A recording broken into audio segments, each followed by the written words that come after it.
Hello, everyone. Welcome back. I'm CC Broaddus from the Auxiliary Gate Podcast. He's Dan Cronin, FBG, FatBallGuyRacing.com.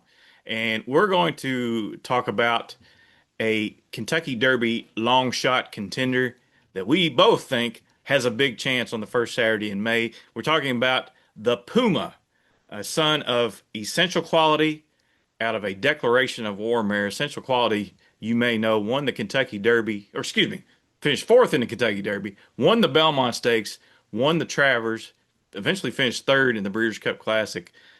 Declaration of War finished second, I believe, in the Breeders' Cup Classic as well. That's a mile and a quarter. I don't think there's any reason to doubt this horse's chances of getting 10 furlongs in the first Saturday in May. What do you think, Dan? No, I agree. His breeding screams it. After watching him run his first time, I was kind of wondering, but then afterwards, I was like, nah, this horse, all he's got that burst, that 3 to 4 furlong burst. They just got to time it right, and I think he can be right there. This horse basically walks in the same footsteps as the 2023 Kentucky Derby winner Mage. Same connections. Gustavo Delgado is the trainer. Javier Castellano rode the Mage in 2023. He was a big price that day.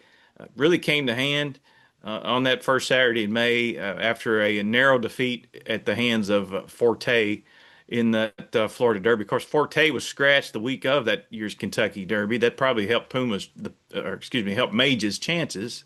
Yep. But I'm going to throw up a video here of that year's Florida Derby in addition to this year's Florida Derby, and you're going to see this stretch drive. They're basically the same early move.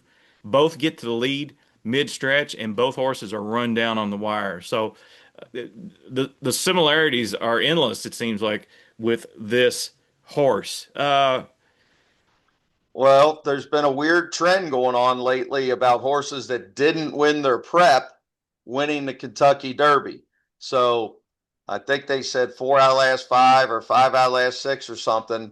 So the fact that he lost by a nose might actually help him with that trend. But I think further than that is for the people that don't follow me, I do a bunch of numbers every year. And if you're not at that minimum number, I will not consider you. And other than Mind That Bird and Rich Strike, I mean, it's going on 30 years. It's like 26, 27 out of 30 years. The horses have had these numbers that has won the Derby. So you got to have at least 100 buyer number unless you only had 2 preps. So the Pumas had 4 preps from January 1 on. That is really weird. Not a lot of horses have 4 preps. There's only 2 of them in this entire race that have had 4 preps. So that's a little strange, but horses have won off of that. So it's not a throwout. He just didn't have any seasoning as a 2-year-old. That's all out the window now. That used to be a big deal. It's not anymore. But you still got to be able to run fast enough. If you've run 4 races from January 1 to the first Saturday of May, you have to have already proven that you're fast enough.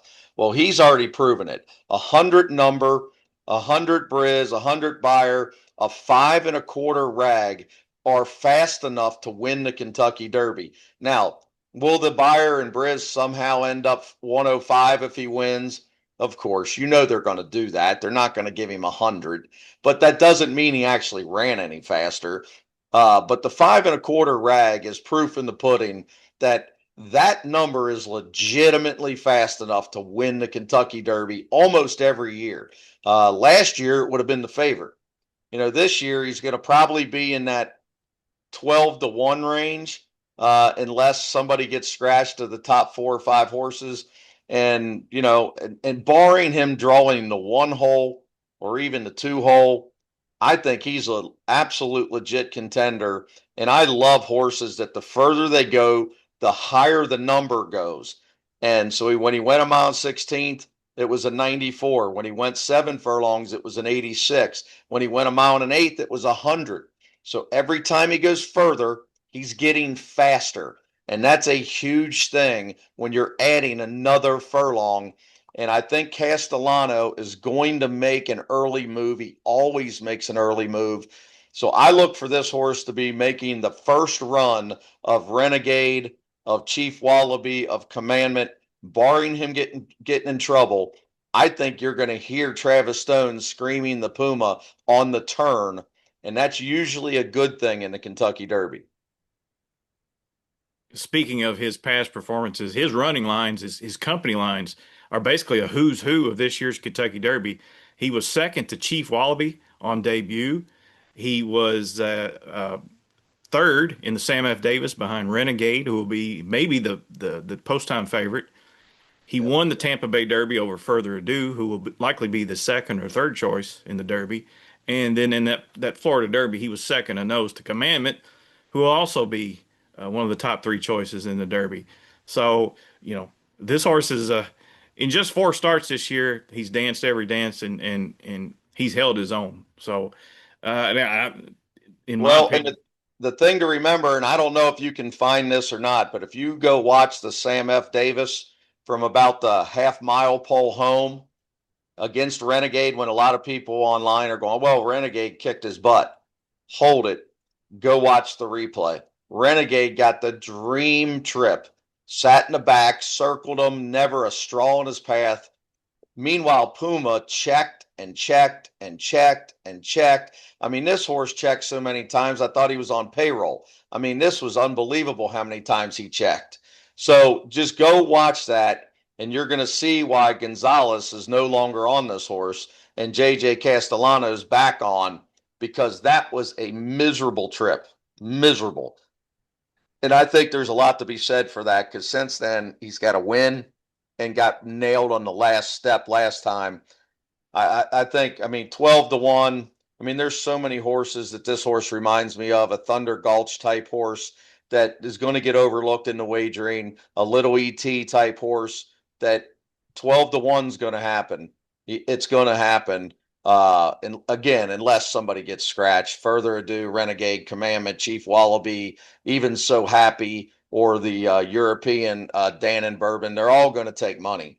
And I think this horse is going to be the forgotten horse. yeah, if you like Commandment at what 5-1, 6-1, you gotta love this horse at double the price, in my opinion. Because I mean, essentially, they're the same horse, and the Puma probably will get the jump on Commandment. So yeah, once again, we're in agreement on a live long shot come Kentucky Derby Day.